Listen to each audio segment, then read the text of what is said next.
तो सभी भाइयों एवं बहनों को नमस्कार। स्वागत है आपका आपके अपने चैनल सक्सेस जंक्शन एक कदम सफलता की ओर में।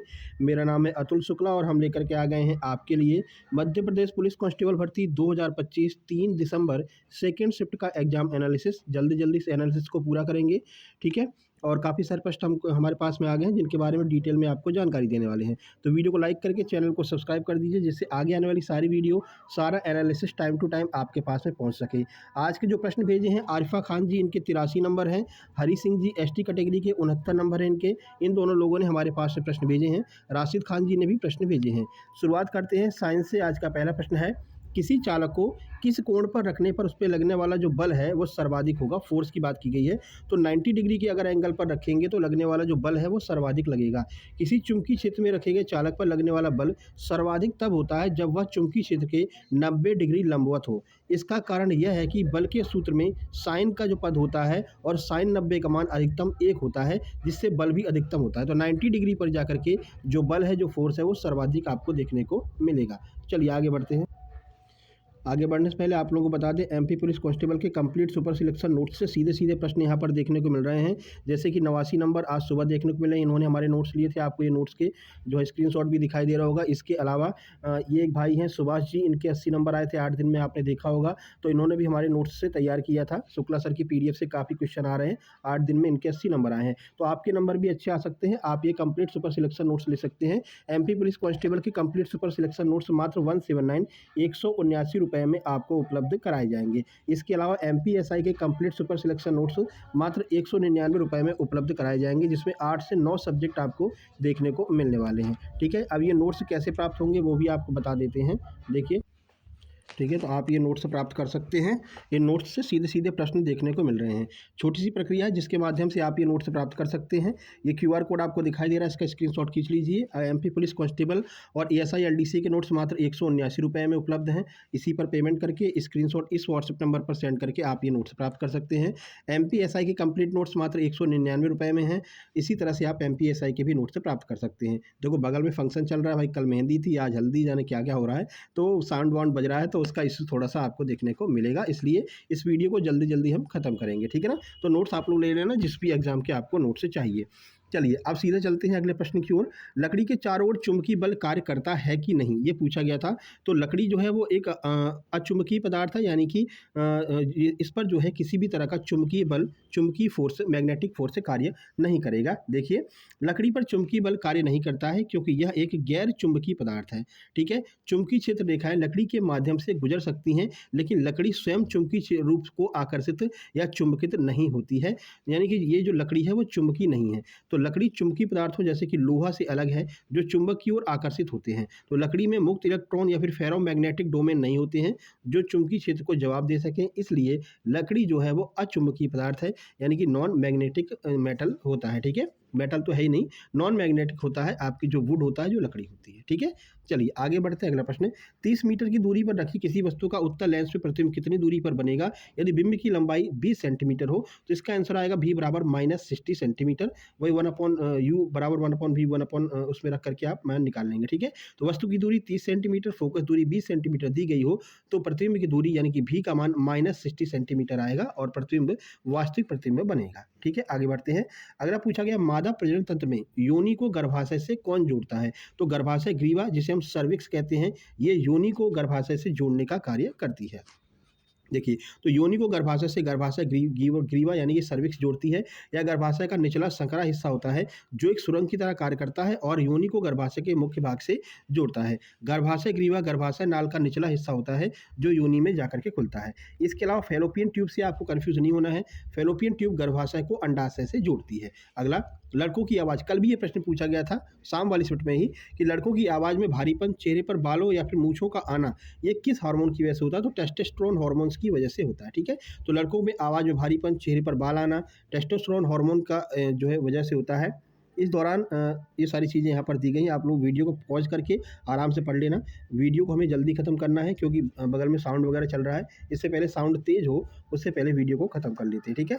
चलिए, देखिए कौन सी धातु को जलाने पर सफ़ेद ऑक्साइड देती है और अम्ल से बहुत कम प्रतिक्रिया करती है और पानी में अघुलनशील है, अघुलनशील यानी कि पानी में घुलनशील नहीं है, ऐसी कौन सी धातु है? तो सही आंसर हो जाएगा मैग्नीशियम। देखिए, मैग्नीशियम वह धातु है जो जलाने पर सफ़ेद ऑक्साइड देती है, जो पानी में अघुलनशील है और अम्ल से बहुत कम प्रतिक्रिया करता है। जब मैग्नीशियम हवा में जलता है तो यह चमकदार सफ़ेद लौ के साथ में जलता है और मैग्नीशियम ऑक्साइड MgO का सफ़ेद पाउडर बनाता है जो पानी में अघुलनशील है, ठीक है? चलिए आगे बढ़ते हैं। अगला प्रश्न देखिए, चुंबकीय क्षेत्र में धारा की दिशा को उल्टा करने पर क्या प्रभाव पड़ेगा? ये भी प्रश्न रिपीट हुआ है, इससे पहले भी ये प्रश्न आया था। तो चुंबकीय क्षेत्र में धारा की दिशा को उल्टा करने पर चुंबकीय क्षेत्र की दिशा भी उलट जाएगी। तो चुंबकीय क्षेत्र में धारा की दिशा को उल्टा करने पर चुंबकीय क्षेत्र की दिशा उलट जाती है और धारावाही चालक पर लगने वाला बल की दिशा भी उलट जाती है। इसका मतलब है कि पहले जो बल एक दिशा में लग रहा था, अब वह विपरीत दिशा में लगने लगेगा, ठीक है? और ये सारे प्रश्न रियल और ऑथेंटिक हैं, ये तो आपको दिखाई नहीं भैया, दिखा दें, है ना? नहीं तो आप ये कहोगे ये प्रश्न कहाँ से लेकर के आए हो। तो ये आप देख सकते हैं यहाँ पर, देखिए गीतांजलि, रविन्द्रनाथ टैगोर नोबेल पुरस्कार, ये सब जो है हरी सिंह जी के द्वारा भेजा गया है, जिनका नाम अभी हमने आपको बताया, देख सकते हैं, ठीक है? आपके कोर्स से बहुत हेल्प मिली सर और बहुत फ़ायदा हुआ है। एसटी कैटेगरी से 69 नंबर इनके आए हैं, काफ़ी सारे प्रश्न इन्होंने भेजे हैं। इसके बाद भाई देखो, आरिफा जी के बालाघाट से हैं, 83 नंबर इनके आए हैं और राशिद खान जी ने भी प्रश्न भेजे हैं, ठीक है? चलिए, कहाँ पहुँचे थे अपन? चलिए देख लेते हैं। कि नदी हो नहीं, अभी तो अपन यहाँ पे थे ना, साइंस पे थे, ठीक है? तो चुंबकीय क्षेत्र की दिशा भी उलट जाएगी। अब आगे बढ़ते हैं। देखिए, अगला प्रश्न जीके का है, गुरु रविन्द्रनाथ टैगोर को नोबेल पुरस्कार गीतांजलि के लिए कब मिला था? तो 1913 में मिला था। तो गुरु रविन्द्रनाथ टैगोर को 1913 में साहित्य का नोबेल पुरस्कार मिला था। उन्हें यह पुरस्कार उनकी कविताओं की संग्रह गीतांजलि के लिए दिया गया था। यह नोबेल पुरस्कार जीतने वाले पहले गैर यूरोपीय व्यक्ति थे और पहले भारतीय व्यक्ति थे, याद रखना है। तो पुरस्कार का वर्ष 1913 है। क्षेत्र कौन सा था? साहित्य में मिला था। कारण उनकी काव्य रचना गीतांजलि के लिए उनको मिला था। वह साहित्य में नोबेल पुरस्कार पाने वाले गैर यूरोपीय व्यक्ति थे, ये भी आपको याद रखना है। आगे बढ़ते हैं। अगला था कि इनमें से किसका जन्म मध्य प्रदेश में नहीं हुआ है? ऑप्शन है सुभाष चंद्र बोस लिखा हुआ था, बाकी शंकर दयाल शर्मा थे, चंद्रशेखर आजाद थे, भीमराव अम्बेडकर जी थे। तो सही आंसर हो जाएगा सुभाष चंद्र बोस। सुभाष चंद्र बोस का जन्म मध्य प्रदेश में नहीं हुआ था, उनका जन्म उड़ीसा के कटक में हुआ था। देखिए, तो जन्म इनका, सुभाष चंद्र बोस का जन्म 23 जनवरी 1897 को उड़ीसा के कटक में हुआ था। पिता उनके जानकीनाथ बोस कटक के प्रसिद्ध जो है वकील थे, ठीक है? और नेताजी सुभाष चंद्र बोस को उनकी क्रांतिकारी योगदान के लिए जाना जाता है। तुम मुझे खून दो, मैं तुम्हें आज़ादी दूंगा, जय हिंद, ये सारे नारे नेताजी सुभाष चंद्र बोस के हैं। आगे बढ़िए, अगला देखिए, केन नदी अंततः किसमें जाकर के मिलती है? तो केन नदी अंततः यमुना नदी में जाकर के मिलती है। देखिए, केन नदी भारत के मध्य प्रदेश और उत्तर प्रदेश राज्यों के बुंदेलखंड क्षेत्र में बहने वाली एक नदी है। यह यमुना की एक उपनदी है जो स्वयं गंगा की सहायक नदी है। तो केन नदी का उद्गम मध्य प्रदेश के कटनी जिले में विंध्याचल की कैमूर पर्वतमाला से होता है। फिर पन्ना में इसकी कई धाराएं आकर के जुड़ती हैं और अंततः यह यमुना में जाकर के उत्तर प्रदेश के बांदा जिले में जाकर के यमुना में मिल जाती, ठीक है? यमुना गंगा में, गंगा बंगाल की खाड़ी में। आगे बढ़ते हैं। अगला पूछा गया, चंबल नदी जो है वो किस बेसिन का हिस्सा है? ये प्रश्न भी रिपीट हुआ है, इसीलिए आपसे कहते हैं कि हर शिफ्ट का एनालिसिस देखा कीजिए। और अगर आप लोग हो सके तो नोट्स ले लीजिए, नोट्स में हर शिफ्ट का एनालिसिस आपको मिल जाएगा PDF में, ठीक है? उसको पढ़ करके जाइएगा तो उससे बहुत फ़ायदा आपको मिलने वाला है, क्योंकि डायरेक्ट प्रश्न रिपीट हो रहे हैं सेम टू सेम। तो चंबल नदी जो है वो गंगा बेसिन का हिस्सा है। कैसे, आइए देखते हैं। चंबल नदी गंगा बेसिन का एक हिस्सा है क्योंकि यह यमुना की एक सहायक नदी है। गंगा नदी की जल निकासी प्रणाली का हिस्सा है। चंबल नदी बेसिन मध्य प्रदेश, राजस्थान और उत्तर प्रदेश राज्यों में फैला हुआ है। मुख्य बेसिन चंबल नदी गंगा का मुख्य बेसिन है, ठीक है? सहायक नदी है यमुना नदी की एक सहायक नदी है। देखो, बेसिन का मतलब ये होता है कि अंततः वो नदी कहाँ पर जाकर के मिलती है। तो वो चंबल जाएगी यमुना में मिलेगी, यमुना जाकर के गंगा मिलेगी, गंगा जाकर बंगाल की खाड़ी में, तो ये बेसिन बन जाता है और इस बेसिन को हम कहते हैं गंगा नदी बेसिन। तो जो चंबल नदी है वो गंगा नदी बेसिन का हिस्सा होता है, ठीक है? उम्मीद करते हैं सारी चीज़ें आपके समझ में आ रही होंगी। आगे बढ़ते हैं। अगला पूछा गया, भाई हर्षवर्धन के दरबारी कवि कौन थे? तो बाणभट्ट जी जो हैं वो हर्षवर्धन के दरबारी कवि थे। देखिए, हर्षवर्धन के दरबारी कवि बाणभट्ट थे।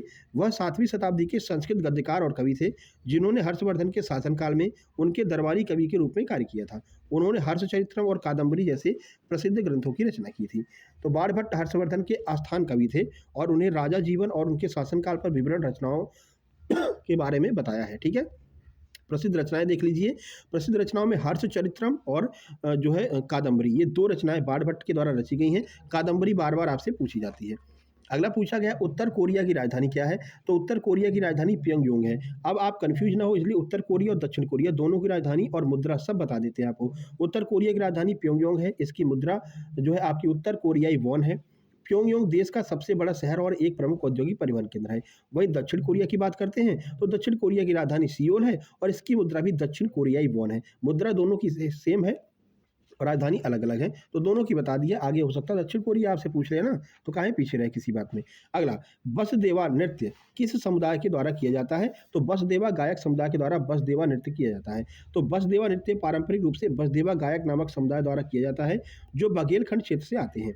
ये गायक भक्ति गीत गाते हैं और अपनी पारंपरिक पीली अलमारी पहनकर सिर पर भगवान कृष्ण की मूर्ति रख करके प्रदर्शन करते हैं। ठीक है, देखिए, तो बघेलखंड क्षेत्र का पारंपरिक लोक नृत्य है बसदेवा गायन, आप जानते ही होंगे। पीले रंग के वस्त्र धारण करके सिर पर कृष्ण जी की मूर्ति रख करके सारंगी और चुटकी जयजान जैसे वाद्य यंत्रों का प्रयोग किया जाता है। इसमें श्रवण कुमार, कर्ण, रामायण, गोपचंद और भरथरी जैसी पौराणिक कथाओं का गायन करते हैं। तो कितनी बार, ये कम से कम तीसरी बार रिपीट हुआ है। डेली एनालिसिस करा रहे हैं, जो लोग हम डेली जुड़ रहे होंगे उनको पता है कि हाँ सर ये प्रश्न रिपीट हो रहे हैं और जो है पीडीएफ से सीधे सीधे प्रश्न पूछे जा रहे हैं। अगला देखिए, गणगौर में किसकी पूजा की जाती है? तो जो गणगौर होता है, गणगौर में भगवान शिव जिन्हें हम गण कहते हैं और देवी पार्वती जिन्हें गौरा कहते हैं, इनकी पूजा की जाती है। तो गणगौर में भगवान शिव और देवी पार्वती की पूजा की जाती है। इस उत्सव में अविवाहित और विवाहित महिलाएं अपने पति के लंबे उम्र और अच्छे वैवाहिक जीवन के लिए भगवान शिव और माता पार्वती की आराधना करते हैं। गण का अर्थ है भगवान शिव का दूसरा नाम और गौरी देवी पार्वती का दूसरा नाम है। ठीक है, चलिए, और यह जो है वो मिलन के उत्सव का प्रतीक होता है। आगे बढ़ते हैं, अगला प्रश्न देखिए, संजय राष्ट्रीय उद्यान ये कहाँ पर स्थित है? तो संजय राष्ट्रीय उद्यान सीधी में स्थित है, मध्य प्रदेश के सीधी जिले में। संजय राष्ट्रीय उद्यान मध्य प्रदेश के सीधी जिले में स्थित है, जो संजय डुगरी राष्ट्रीय उद्यान और टाइगर रिजर्व का हिस्सा है। यह उद्यान छत्तीसगढ़ के कोरिया जिले तक फैला हुआ है। ठीक है, तो अब ये उत्तर कोरिया नहीं हो जाएगा, ध्यान रखना, ये छत्तीसगढ़ के कोरिया जिले तक फैला है मध्य प्रदेश के सीधी जिले में। तो राज्य मध्य प्रदेश, जिला सीधी और सिंगरौली में है। सटीक स्थान सीधी और सिंगरौली जिले के साथ साथ छत्तीसगढ़ के कोरिया में भी ये फैला हुआ है। तो ध्यान रखना, सीधे पूछा गया था संजय राष्ट्रीय उद्यान कहाँ पर स्थित है? मध्य प्रदेश के सीधी जिले में संजय राष्ट्रीय उद्यान स्थित है। किसका किसका सेंटर भैया सीधी गया है? एक सिस्टर कॉल कर रही थी, मैसेज किया था उन्होंने व्हाट्सएप पे, सर मेरा रायसेन से सीधी फेंक दिया है। मतलब समझ लीजिए कितनी दूरी पर ये सेंटर दिए जा रहे हैं। इसका कुछ ना कुछ तो करना पड़ेगा भाई, है ना, इसके खिलाफ आवाज़ उठाना पड़ेगा कि इतना दूर सेंटर आप नहीं दे सकते, है ना। ये क्या मतलब है? एसएससी की तरह सेंटर सेलेक्ट करवाइए, जो हमको पसंद होगा हम आपसे बोलेंगे, आप वो सेंटर दीजिए। फिर कहाँ पे सिलेक्शन करवाते हो भैया, यहाँ कौन सा सेंटर आपको चाहिए? जब देना आपको अपने मन से है तो क्यों इतना दूर दूर सेंटर फेंक रहे हैं बच्चों का, है ना। बहुत परेशानी होती है आने जाने में, स्पेशली गर्ल्स लोगों को तो बहुत ज़्यादा ही परेशानी होती है। देखिए, गणित के प्रश्न देख लेते हैं। प्रश्न है कि 25 छोटे बेलन को मिला करके एक बड़ी गोलाकार गेंद बनाई जाती है। फिर उस गेंद का आयतन पूछा गया था, त्रिज्या दी गई थी। 12 वस्तुओं को बेच करके 8 वस्तुओं के क्रय मूल्य के बराबर लाभ प्राप्त किया जाता है, तो प्रॉफिट परसेंट बताना था। एक छात्रा के 6 विषय के औसत अंक 50 हैं। यदि 7वें विषय में 60 नंबर आते हैं तो औसत पर कितना फर्क पड़ेगा। उसके अलावा एक शंकु का आयतन पूछा गया था, एक रेशियो पूछा गया था। 500 रुपये किसी वस्तु पर 20 रुपये की छूट दी जाती है। उसके बाद में दुकानदार थोड़ा सा और खुश हो जाता है तो 20 रुपये की अतिरिक्त शुल्क मतलब अतिरिक्त छूट दे देता है। तो बताइए कुल कितने प्रतिशत की छूट आपको दी गई है। अगला, प्रायिकता इस शिफ्ट में नहीं पूछी गई। सिंप्लीफिकेशन के 3 प्रश्न। SICI के भी प्रश्न इस शिफ्ट में नहीं पूछे गए हैं। प्रतिशत 1, बॉडमास 1, बोट एंड स्टीम का कोई प्रश्न नहीं पूछा गया है। थोड़ी भैया तबीयत का इशू है, आप लोग भी बचकर रहिए, अदरक की चाय वाय पीते रहिए, है ना। वही समस्या हो जाती है वीडियो बनाने में। लेकिन जब तक भाई अपना गला जवाब नहीं दे जाता, चलता रहता है, तब तक भाई आपके लिए हम मेहनत करते रहेंगे, वीडियो बनाते रहेंगे। चलिए, रीजनिंग की बात कर लेते हैं। क्लॉक और कैलेंडर से आज कोई प्रश्न नहीं पूछा गया, बड़ी आश्चर्य की बात है। क्लॉक कैलेंडर शुरू से पूछे जा रहे थे, अभी आज कोई प्रश्न नहीं पूछा है। अगला देखो, एक व्यक्ति का शुरुआत से स्थान 48वां है, अंत से स्थान 42वां है, उसमें कुल कितने लड़के बैठे हुए हैं उस पंक्ति में, ये पूछा गया है। मौसम चेंज हो रहा है, मौसम चेंज होने से सबको ये एक बार समस्या होती है। चलिए, कथन पूर्व धारणा के 3 प्रश्न, सेंटेंस अरेंजमेंट, वही सारी चीज़ें आ रही हैं। Mathematical operation, ranking, paper cutting, ठीक है, अल्फ़ाबेट जमाना, एम्बेडेड फिगर, सिलोरिज्म, निहित आकृति, वही सारी चीज़ें हैं, कुछ अलग से नहीं आ रहा है। रीजनिंग वगैरह चेंज नहीं हुआ है, बस प्रश्नों की संख्या चेंज हुई है। ठीक है, मैथ के 20 प्रश्न हैं, रीजनिंग के 40 प्रश्न हैं, साइंस के लगभग 12 प्रश्न, रिमेनिंग आपका जीके जीएस करंट अफेयर है। 1 से 2 प्रश्न जो है रॉन्ग भी देखने को मिले हैं। नंबर की बात करते हैं, लो साउंड चालू हो गया। 76, 79, 80, 81, 20, 80, 83 ये नंबर आज देखने को मिले हैं। और अपने नोट से सीधे सीधे प्रश्न आ रहे हैं, आप लोग तुरंत इस व्हाट्सएप नंबर पर मैसेज करके नोट से प्राप्त कर लीजिए। ठीक है, तो चलिए भाई फिर मिलते हैं। टेलीग्राम चैनल ध्यान रखना, ये है, ये सक्सेस लाइव के नाम से है, इसको आपको ज्वाइन कर लेना। मिलते हैं नेक्स्ट वीडियो में, तब तक के लिए नमस्कार, धन्यवाद।